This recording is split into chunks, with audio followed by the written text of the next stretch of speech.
ठीक है, तो हम लोगों ने कल क्या देखा था यहाँ पे, रेस्पिरेटरी सिस्टम में कल हमने कैसे गैस एक्सचेंज हो रहा था वो चीज हमने यहाँ पे देखी थी। एक बार हम इसको फिर से यहाँ पे थोड़ा सा रिपीट कर ले रहे हैं कि कैसे गैस एक्सचेंज हो रहा था। तो गैस एक्सचेंज के लिए ये चीज हो रही थी कि यहाँ पर देखो क्या हो रहा था, जो इन्वायरमेंट था, इन्वायरमेंट में यहाँ पे ऑक्सीजन का लेवल ज्यादा था जबकि बॉडी के अंदर में कार्बन डाइऑक्साइड का लेवल ज्यादा था। जिसके कारण क्या हो रहा था, यहाँ पे इनहेलेशन हो रहा था और एक्सहेलेशन हो रहा था। तो इनहेलेशन में क्या हो रहा था, इन्वायरमेंट में जो प्रेशर हो रहा था वो कम हो रहा था, जिसके कारण में यहाँ से जो ऑक्सीजन या गैस है वो कहाँ पे आ रही थी, लंग्स के अंदर में आ रही थी। और यहाँ पर लंग्स के अंदर में कार्बन डाइऑक्साइड का प्रेशर या जो कॉन्सेंट्रेशन था वो ज्यादा था, जिसलिए ये कार्बन डाइऑक्साइड क्या हो रही थी, बॉडी से बाहर साइड में जा रही थी। जब यहाँ पे ब्लड सर्कुलेशन हो रहा था तो इस ब्लड सर्कुलेशन में यहाँ पे ऑक्सीजन इस ब्लड सर्कुलेशन से होते हुए कहाँ पर आई थी, हार्ट के अंदर में आई थी। हार्ट में यहाँ पर एओर्टा के द्वारा पूरी की पूरी बॉडी में यहाँ पे सर्कुलेट हुई थी और कहाँ तक गई थी, सेल तक गई थी। और इस सेल के पास में जाके यहाँ पे ग्लूकोज का ऑक्सीकरण किया था, जिसके कारण कार्बन डाइऑक्साइड, ग्लूकोज और वाटर का मॉलिक्यूल मिला था। फिर ये कार्बन डाइऑक्साइड, क्योंकि ये वेस्ट मटेरियल होता है, तो ये भी क्या होता है, ब्लड कैपिलरी के द्वारा ही, जो ब्लड वेसल थी उसी से क्या हो रहा था, हार्ट में आ रहा था, हार्ट से लंग में आ रहा था, और लंग्स में जो एल्वोलाई हो रही थी वहां से एक्सचेंज होके ये बॉडी से बाहर चले गई थी। तो इस तरह से क्या हो रहा था, यहाँ पे गैसों का एक्सचेंज हो रहा था, या जो गैस हो रही थी वो सर्कुलेट कर रही थी। अब यहाँ पे कुछ प्रेशर हमको याद रखना पड़ेगा कि क्या प्रेशर हो रहे थे। तो यहाँ पे देखो, हम ये प्रेशर देख रहे हैं। तो यहाँ पे श्वसन में कार्बन डाइऑक्साइड और ऑक्सीजन, हमने बोला था यहाँ पे PO2 है और P क्या है, CO2 है, मतलब पल्मोनरी ऑक्सीजन और पल्मोनरी कार्बन डाइऑक्साइड।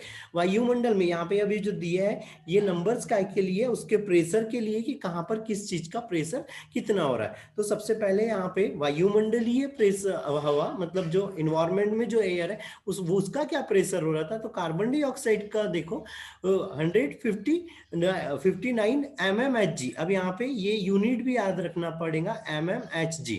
ठीक है, यहाँ पर वायुकुपी का एल्वोलाई में क्या हो रहा था, इसका प्रेशर या कितना कॉन्सेंट्रेट, मतलब हाँ कितना प्रेशर हो रहा था, तो वह 104 mmHg हो रहा था।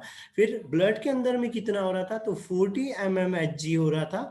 और ऑक्सीजन फिर ब्लड में कितनी हो जा रही थी, जब यहाँ पे वापस जा रहा था, या जो ऑक्सीजनेटेड ब्लड, देखो यहाँ पे दो तरह के ब्लड दिए हुए, एक दिया हुआ है ऑक्सीजनेटेड और एक दिया हुआ है डीऑक्सीजनेटेड, मतलब एक ऑक्सीजन वाला ब्लड और एक दिया है मतलब एक बिना ऑक्सीजन वाला ब्लड और एक दिया यहाँ पे ऑक्सीजन वाला ब्लड। जब एल्वोलाइज से जब ऑक्सीजन यहाँ पे ब्लड के अंदर आ जा रही थी, हमने बोला था यहाँ पे ये ऐसे एल्वोलाई थी, और इस एल्वोलाई के पास से क्या बह गई थी, ब्लड कैपिलरी। तो इस ब्लड कैपिलरी के अंदर में यहाँ से ऑक्सीजन जा रही थी, तो इसके अंदर में यहाँ पे प्रेशर कितना हो रहा था, तो 95 mmHg हो रहा था, है ना। तो ये, जबकि इस साइड में यहाँ पर कितना हो रहा था, जो जिसमें यहाँ पर से इधर से क्या आ रही थी, कार्बन डाइऑक्साइड ऑक्साइड आ रही थी, ये CO2। तो यहाँ पर भी ऑक्सीजन थी, तो यहाँ पर ऑक्सीजन क्या हो रही थी, कम हो रही थी। कम हो रही थी मतलब यहाँ पे ऑक्सीजन का जो कॉन्सेंट्रेशन या जो प्रेशर हो रहा था वो कितना हो रहा था, 40 mmHg हो रहा था। तो वो 40 क्या है, ये वाला है। फिर टिश्यू के अंदर में, तो टिश्यू के अंदर में क्या हो रहा था, जब वो ट्रेवल कर रही है, जब उसमें यहाँ पे कोशिका के अंदर में ऑक्सीकरण हो जा रहा था, तो टिश्यू के अंदर में यहाँ पे 40 mmHg रह जाता है ऑक्सीजन का प्रेशर। ठीक है, फिर बारी आती है कार्बन डाइऑक्साइड। क्या, तो कार्बन डाइऑक्साइड का ये तो हमको बचपन से पता है कि वायुमंडल में क्या होती है, 0.3% यहाँ पे कार्बन डाइऑक्साइड होती है। एल्वोलाई के अंदर में यहाँ पे 40 mmHg इतनी यहाँ पर कार्बन डाइऑक्साइड का प्रेशर होता है।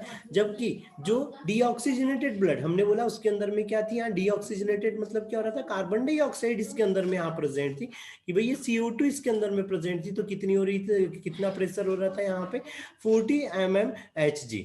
ठीक है, 70। फिर यहाँ पर ऑक्सीजनेटेड ब्लड में, जो ऑक्सीजनेटेड ब्लड हो रहा था उसके अंदर में कितनी कार्बन डाइऑक्साइड हो रही थी, तो यहाँ पे कितनी हो रही थी तब ऑक्सीजनेटेड में, 40 mmHg हो रहा था, ये मैंने गलत लिख दिया था, Hg। ठीक है, और टिश्यू के अंदर में क्योंकि यहाँ पे ऑक्सीकरण हो रहा था, ग्लूकोज का पाचन हो रहा था, तो यहाँ पर क्या रहेगा, कार्बन डाइऑक्साइड का प्रेशर कैसा रहेगा, ज्यादा रहेगा, मतलब कितना हो गया, 45 mmHg हो रहा था। ठीक है, इतनी चीज यहाँ पर हो रही थी। तो ये प्रेशर याद रखने हैं कि कहां पर कितना प्रेशर हो रहा था। ठीक है, अब ये कैसे यहाँ पे इसका परिवहन हो रहा था कार्बन डाइऑक्साइड, ये अभी हम एल्वोलाई बोल रहे थे, तो एक बार यहाँ पे फिर से देख लो कैसे हो रहा था यहाँ पे। मोहित को फोन आ यहाँ पे इसका मोहित यहाँ पर एल्वोलाई है ये, और ये क्या है यहाँ पे ब्लड कैपिलरी है। गैस अंदर आई मतलब यहाँ पर क्या होगी, ऑक्सीजन अंदर आ गई और बाहर साइड में क्या जा रही है, CO2 जा रही है। ये ब्लड वेसल्स है। ये क्या है यहाँ पे आरबीसी है, ये जो रेड दिख रही है ये क्या है, आरबीसी है, रेड ब्लड सेल यहाँ पे उपस्थित है। और रेड ब्लड सेल क्या करती है, यहाँ पे जो ऑक्सीजन है और कार्बन डाइऑक्साइड है उसको ट्रांसपोर्टेशन करती है, उसका ट्रांसपोर्टेशन करती है। और उसमें क्या होता है यहाँ पे हीमोग्लोबिन होता है, Hb हीमोग्लोबिन होता है, जिसके साथ में ऑक्सीजन और कार्बन डाइऑक्साइड जुड़ जाती है और एक स्थान से दूसरे स्थान तक जाती है। ठीक है, फिर एक वर्ड यहाँ पे ये आ रहा है सल्कीय इपिथेलियल, है ना। तो यहाँ सल्कीय एपिथेलियल में क्या चीज हो रही थी कि यहाँ पे ये जो एल्वोलाई बनी हुई है ये यहाँ पे सिंपल इपिथेलियल या जो संयोज क्या बोलना चाहिए उपकला उत्तक उसकी बनी रहती है, जो बहुत पतली एक सिंगल लेयर रहती है, जिसके कारण यहाँ से क्या हो जाता है, विसरण के द्वारा गैसों का एक्सचेंज हो जाता है। ठीक है, ठीक है बेटा इतना।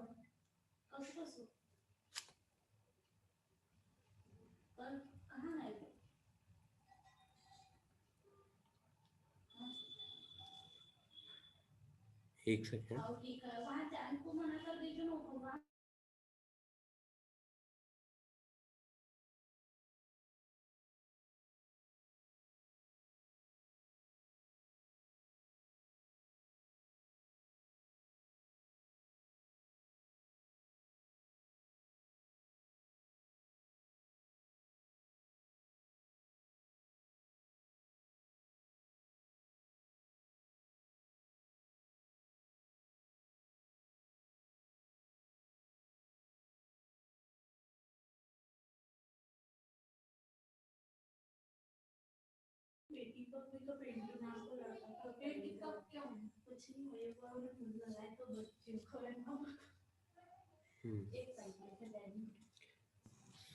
दिक्कत है, चलो ठीक है। आवाज आ रही है, कहाँ गई आवाज, आ रही है, हाँ चलो ठीक है। गैस ट्रांसपोर्टेशन की, अब गैस कैसे यहाँ पे ट्रांसपोर्ट हो रही है, कैसे एक स्थान से दूसरे स्थान पे जा रही, किस किस चीजों के द्वारा जा रही, ये हमको यहाँ पर याद रखना पड़ेगा। तो 97%, ये परसेंट थोड़ा सा याद रखो। देखो जो भी गैस एक्सचेंज हो रहा है, हमने बोला था परिसंचरण तंत्र होता है हमारे शरीर में जिसमें ब्लड होता है, और वो ब्लड ही क्या करता है, कोई भी चीजों को एक स्थान से दूसरे स्थान तक ले जाता है, चाहे वो गैस हो, चाहे वो न्यूट्रिएंट मटेरियल हो, चाहे वो वेस्ट मटेरियल हो, वो सबको कौन, ब्लड ही एक स्थान से दूसरे स्थान तक ले जाने का कार्य करता है। ठीक है, तो यहाँ पर हम क्या बोल रहे हैं, ऑक्सीजन और कार्बन डाइऑक्साइड, ये दो चीज बोल रहे थे, ये भी क्या होना है, परिसंचरण तंत्र के द्वारा ही ट्रांसपोर्टेशन होना है। और परिसंचरण तंत्र का जो मेन घटक रहता है वो क्या रहता है, यहाँ पे ब्लड रहता है। तो ब्लड के द्वारा क्या हो जा रही, 97% ऑक्सीजन का क्या हो रहा है, ट्रांसपोर्टेशन हो रहा है। जबकि जो 3% ऑक्सीजन बच रही है वो क्या हो रही है, प्लाज्मा में घुल के जा रही है, प्लाज्मा में घुल के जा रही है। फिर यहीं पर कार्बन डाइऑक्साइड के लिए याद रखो कि जो आरबीसी है, हमने अभी बोला था भाई, ये ऊपर में अभी हमने बोला था यहाँ पे कि क्या चीज हो रही थी, ऐसे एल्वोलाई उपस्थित हो रही थी, यहाँ से ये ब्लड वेसल्स थी। तो यहाँ पे जो ब्लड हो रहा था उसमें कार्बन डाइऑक्साइड भी जा रही थी, आरबीसी उपस्थित थी। तो जो 25% कार्बन डाइऑक्साइड है वो किसके द्वारा हो रही है, आरबीसी के द्वारा परिसंचरित हो रही है, या आरबीसी के द्वारा एक स्थान से दूसरे स्थान पे जा रही है। फिर 70% किसके द्वारा हो रही, तो बाइकार्बोनेट के रूप में हो रही है। ठीक है, ये 70% बाइकार्बोनेट के रूप में हो रही, और सबसे कम हो रहा था 7% प्लाज्मा में घुलित अवस्था में, कि प्लाज्मा में घुल के वो एक स्थान से दूसरे स्थान तक जा रही थी। ठीक है, फिर यहाँ पे ये ग्राफ दिया हुआ है, इस ग्राफ को यहाँ पे ऑक्सीजन हीमोग्लोबिन वियोजन ग्राफ बोलते हैं। मतलब ये चीज हो रही कि पहले जो हो रही थी यहाँ पे ऑक्सीजन और हीमोग्लोबिन दी हुई है, तो ऑक्सीजन के पास में स्टार्टिंग में धीरे धीरे यहाँ पे हीमोग्लोबिन के साथ में जुड़ते चलती, जैसे ये एक आरबीसी होगी, इस आरबीसी के साथ में एक O2 का मॉलिक्यूल आया, फिर दूसरा आया, फिर तीसरा आया। तो शुरू में तो यहाँ पे कम ऑक्सीजन जुड़ी हुई है, फिर धीरे धीरे क्या होती जा रही, जैसे जैसे यहाँ पे ऑक्सीजन इस आरबीसी के साथ में जुड़ते जा रही है, है, ये ग्राफ कहाँ पे जा रहा है, ऊपर जा रहा है। फिर इसकी एक सरफेस है कि एक निश्चित सरफेस तक ही क्या करेंगे, कार्बन डाइऑक्साइड को यहाँ पे जोड़ेंगी। जब इसकी पूरी सरफेस ऑक्सीजन मतलब ऑक्सीजन को जोड़ेंगी और पूरी सरफेस जब इस आरबीसी की कवर हो जाएंगी तो ये ग्राफ क्या हो जाएगा, स्टेबल हो जाएगा और ऐसा सीधा बढ़ने लगेगा। तो जब ये सीधा बढ़ने लगता है तो इसको क्या बोलते हैं हम यहाँ पे सिग्मॉइड वक्र बोलते हैं, कि जो पल्मोनरी ऑक्सीजन है वो जब हीमोग्लोबिन के साथ में जुड़ती है तो पहले तो ग्राफ यहाँ पे धीरे धीरे ऊपर बढ़ता है, फिर एकदम से ऊपर बढ़ने लग जाता है, उसके बाद ग्राफ क्या हो जाता है, स्थिर हो जाता है। स्थिर क्यों होता है कि भैया आरबीसी की जितनी भी बॉन्डिंग थी, मतलब यहाँ पर क्या था, हीमोग्लोबिन था, तो इस हीमोग्लोबिन की जितनी बॉन्डिंग हो रही थी वो सब क्या हो गई थी, यहाँ पे ऑक्सीजन से कंप्लीट हो गई थी। तो अब इसके पास ऑक्सीजन यहाँ पे जुड़ने का कोई स्थान ही नहीं बचा, कोई प्लेस ही नहीं बचा है। तो यहाँ पर क्या होगा, ये ग्राफ सीधा जाएगा, और जब ऐसा एस आकार का जब ग्राफ बनता है तो इसको क्या बोलते हैं, सिग्मॉइड कर्व या सिग्मॉइड वक्र बोलते हैं। ठीक है, फिर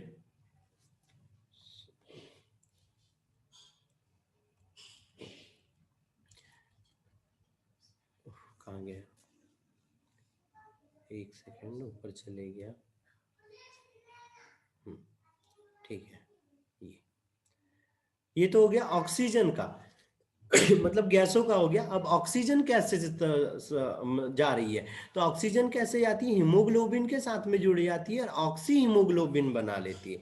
और ये जो ऑक्सी हीमोग्लोबिन है ये भी क्या करता है, यहाँ पे हाइड्रोजन आयनों की सांद्रता और जो टेम्परेचर रहता है, ये टेम्परेचर के ऊपर डिपेंड करता है कि कितनी ऑक्सीजन जुड़ेंगी। जब सामान्य तापमान रहेगा 37 डिग्री सेल्सियस रहेगा तो यहाँ पे ज्यादा से ज्यादा क्या होंगी, ऑक्सीजन ऑक्सी हीमोग्लोबिन के रूप में एक स्थान से दूसरे स्थान तक जाती रहेंगी। फिर बारी आती है यहाँ पे कार्बन डाइऑक्साइड का परिवहन, है ना। अब ये मेन चीज रहेंगी कि भाई कार्बन डाइऑक्साइड का, और ये ही सारे लोगों को याद रखना है कि भाई कार्बन डाइऑक्साइड कैसे सर्कुलेट हो रही थी बॉडी के अंदर में। तो कार्बन डाइऑक्साइड के सर्कुलेशन के लिए देखो अलग अलग चीजें हो रही थी यहाँ पर।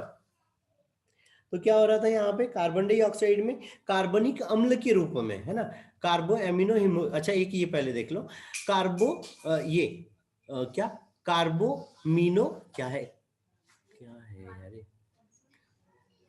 कार्बनिक अम्ल है वो, क्या कार्बोमिनो हीमोग्लोबिन के रूप में, है ना। तो इसके रूप में भी हो रही थी। तो यहाँ पर क्या हो रही थी, जो जब शरीर के अंदर में ग्लूकोज का ऑक्सीकरण हो रहा था तो यहाँ पे ऑक्सीजन उत्पन्न हो रही थी। और यहाँ पर क्या बन रहा था, जब CO2, ये यहाँ पे एक हमको फॉर्मूला लिखना पड़ेगा कि CO2 प्लस क्या हो रहा था, यहाँ पे H2O हो रहा था। तो इससे यहाँ पर क्या बन रहा था, H2CO3 बन रहा था, ये कार्बनिक अम्ल बन रहा था। कार्बनिक अम्ल के रूप में क्या हो रही थी, कार्बन डाइऑक्साइड यहाँ पे शरीर से बाहर जा रही थी, है ना। और ये कितने परसेंट हो रही थी, तो यहाँ पे 5 से लेके 10% जो कार्बन डाइऑक्साइड हो रही थी वो कार्बनिक अम्ल के रूप में ट्रांसपोर्ट हो रही थी।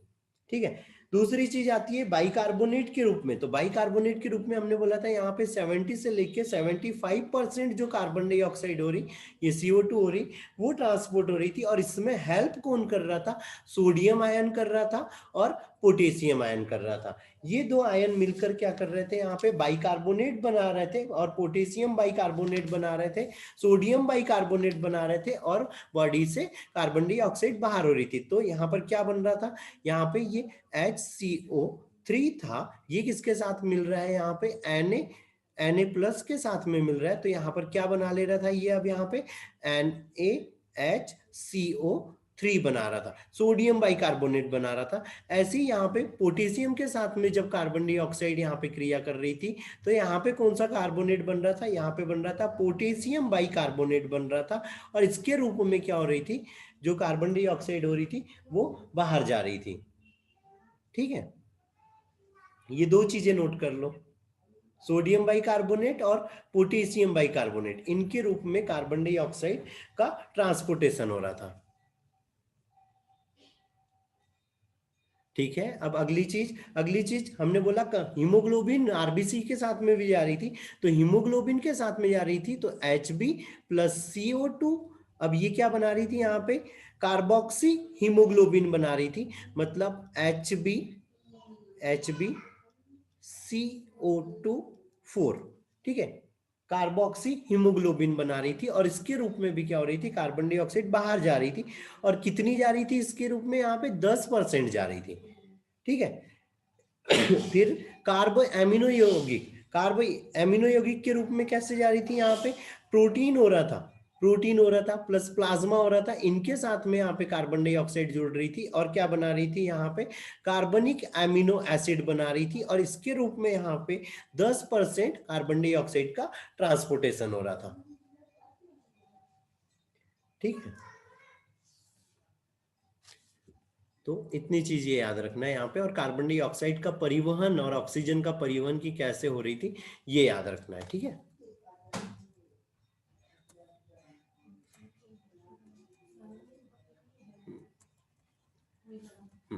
फिर बारी आती है यहाँ पे डिसीज के बारे में, है ना। अब डिसीज के बारे में आती है कि भाई कौन कौन सी डिसीज हो सकती है। तो डिसीज हमको बहुत अच्छे से याद रखना है कि भाई कौन कौन सी बीमारियां हमारे को हो रही थी यहाँ पे श्वसन तंत्र में, है ना। तो श्वसन तंत्र में कुछ वर्ड हम यहाँ पे वो कर रहे हैं, इन वर्ड को याद रखना है क्या क्या चीजें हो रही थी, ठीक है। तो क्या हो रहा था यहाँ पे अच्छा, पहले हम नॉर्मल श्वसन दर की बात कर लेते हैं।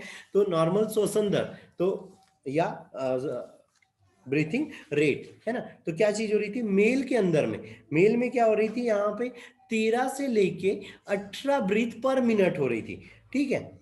और अगर कोई हेल्दी पर्सन है तो उसमें भी 13 से 18 हो रही थी, फिर वो चाहे मेल हो चाहे फीमेल हो।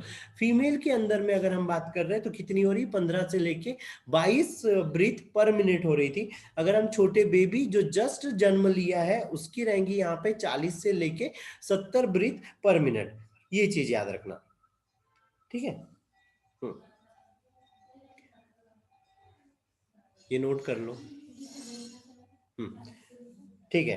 अब यहाँ पे हमने एक चीज बोलते हैं, यहाँ पे क्रॉस क्वेश्चन रहता है कि भाई जो पहाड़ों के ऊपर में जो माउंटेनिंग करते हैं उनके ब्रीथ रेट क्यों बढ़ जाती है ना, या उनकी नोज से ब्लड क्यों आने लगता है। तो वो तो वहाँ एक प्रेशर के कारण हो जाता है कि बॉडी का प्रेशर ज्यादा हो जाता है और इन्वायरमेंटल प्रेशर कम होता है। दूसरी चीज, जो माउंटेन वगैरह रहते हैं उस पर क्या हो जाता है, ऑक्सीजन का जो लेवल रहता है वो डिक्रीज हो जाता है, वो कम हो जाता है, जिसके कारण उनका शरीर ब्लू होने लगता है। और ये जो कंडीशन होती है वो क्या कहलाती है, यहाँ पे हाइपोक्सिया कहलाती है ना। ये hypoxia, hypoxia, hypoxia, hypo word का हमने बार बार बताया था। हाइपो मतलब क्या हो रहा है, किसी भी चीज की बॉडी के अंदर में कमी हो रही। तो यहाँ पर क्या हो रहा है, हाइपोक्सिया आ रहा है, मतलब क्या हो गई, ऑक्सीजन की बॉडी के अंदर में कमी हो गई, ठीक है। जब ऐसी चीज होती है तो क्या होती है, जो बॉडी रहती है वो ब्लू होने लग जाती है, क्यों, क्योंकि कार्बन डाइऑक्साइड की मात्रा बढ़ने लग जाती है और शरीर के अंदर में नाइट्रोजन जाने लग जाती है, जो ब्लड के साथ में मिल तो जाती है लेकिन ब्लड से बाहर नहीं आ पाती है। इसी कारण कैसे होने लगता है, जो ब्लड वेसल्स रहती है उसकी सेल यहाँ पे डेड होने लगती है, जो हमारी बॉडी की सेल है वो डेड होने लगती है और पर्सन की डेथ हो जाती है, ठीक है। फिर अगली डिसीज, अगली डिसीज यहाँ पर क्या बोल रहा है, ये अस्थमा या दमा। तो ये हमने नॉर्मली सुना हुआ है कि क्या होता है। तो क्या होती है यहाँ पर, जब हम सांस ले रहे हैं किसी कारण से सांस लेने में हमको घबराहट होने लग जाती है, सांस लेने में दिक्कत होने लग जाती है, तो ये कंडीशन क्या कहलाती है, यहाँ पे अस्थमा कहलाती है या दमा कहलाती है। क्यों होती है, तो यहाँ पे धूल वगैरह के कोई कण हो गए, धुएं का कोई कण हो गया, कोई स्मोकिंग वगैरह कर रहा है, और एक दूसरा कारण रहता है यहाँ पे पॉलन ग्रेन, जो परागकण हमने बोला था, ये पॉलन, पॉलन ग्रेन, ठीक है। तो पॉलन ग्रेन के कारण भी क्या होता है, अस्थमा होता है, क्योंकि ये भी एलर्जी कारक रहते हैं। जो परागकण रहते हैं वो, जैसे किसी पौधे के परागकण अगर हमारी बॉडी के अंदर में चले गए, हमारे श्वसन तंत्र में, तो हमको छींक वगैरह आने लगती है। तो ये एक एलर्जी कारक है या एलर्जी उत्पन्न करने वाले पदार्थ होते हैं, इसीलिए हमको सांस लेने में क्या होती है, दिक्कत होने लग जाती है ना।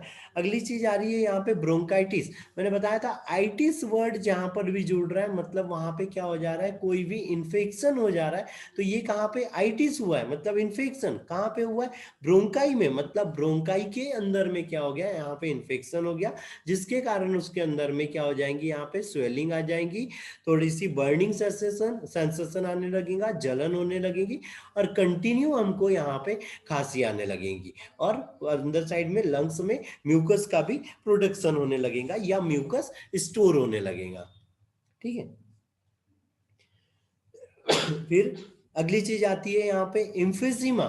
इम्फिजीमा हमने इससे पहले भी बताया था। इम्फिजीमा इसमें क्या हो रहा था, जो वायु कुपिका, ये वर्ड हमने बोला था इससे पहले भी कि भाई जो हमारी एल्वोलाई थी, ये एल्वोलाई थी यहाँ पे, उसकी दीवार पतली हो जाती है, जिसके कारण क्या होने लगेंगी, वो नष्ट होने लगेंगी और जो गैसों का एक्सचेंज है वो यहाँ पे बढ़ जाएगा। क्यों हो रहा था ये, तो क्यों हो रहा था एम्फिजीमा, जब यहाँ पर बहुत ज्यादा स्मोकिंग वगैरह हो रही है, धुआं वगैरह बहुत ज्यादा हो जा रहा है, उसके कारण यहाँ पे हमको सांस लेने में दिक्कत होने लगेगी, या ये जो एल्वोलाई है इसकी जो सरफेस है वो डैमेज हो जाएंगी।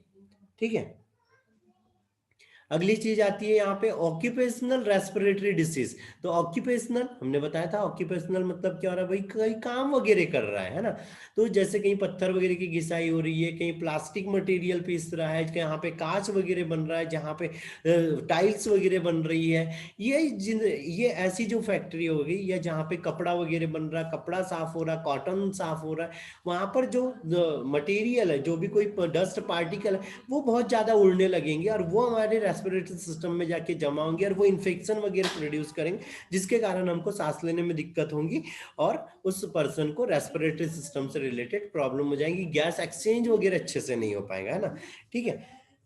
यहीं पे अभी ये तो एनसीईआरटी की डिसीज है, और भी हमारे पास कुछ डिसीज है यहाँ पे, ये डिसीज भी हमको याद रखना पड़ेगा। एस्क्लियोसिस हो रहा है, नहीं सिलियो, क्या सिलिकोसिस हो रहा है, ये सिलिकोसिस। सिलिकोसिस मतलब ये चीज हो रही, सिलिकोसिस, सिलिका, बॉडी के अंदर में सिलिका यहाँ पे बढ़ने लगेगा। एक होता है एस्बेस्टोसिस, है ना, तो एस्बेस्टोसिस में क्या हो जाएगा यहाँ पे, ये एस्बेस्टोसिस,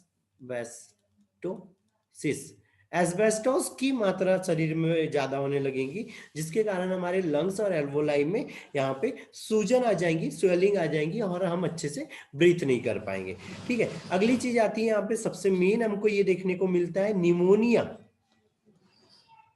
निमोनिया, तो निमोनिया किसके कारण होता है यहाँ पे, स्ट्रेप्टोकोकस निमोनी के कारण,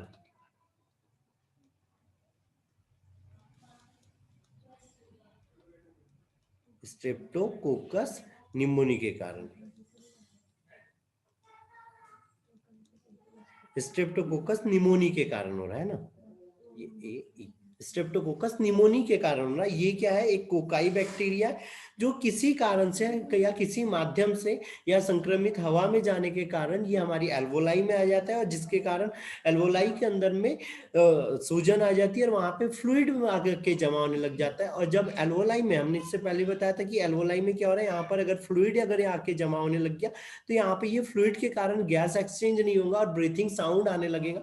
जब हम वो पानी वगैरह जमा हो जाता है, कब ज्यादा हो जाता है तो कैसे खड़खड़ वाला साउंड आने लगता है, वैसे यहाँ पर थोड़ा सा जब वो सांस लेगा बेबी या पर्सन, तो एक साउंड आने लगेगा, एक ब्रीथिंग साउंड आने लगेगा। तो ये निमोनिया याद रखना है। उसके बाद में यहाँ पे एक और वर्ड याद रखना है हमको, डिप्सनिया, है ना, डिप्सनिया। डिप्सनिया मतलब ये हो रहा है कि सांस लेने में दिक्कत हो रही है, और जो रेस्पिरेटरी रेट है, मतलब सांस लेने की जो हमारी, हमने बोला था कि 15 से 20 बार वो नॉर्मल ले रहा है, तो यहाँ पे 30 से 40 बार लेने लग जाएगा। ऐसे ही यहाँ पे एक वर्ड हो रहा है,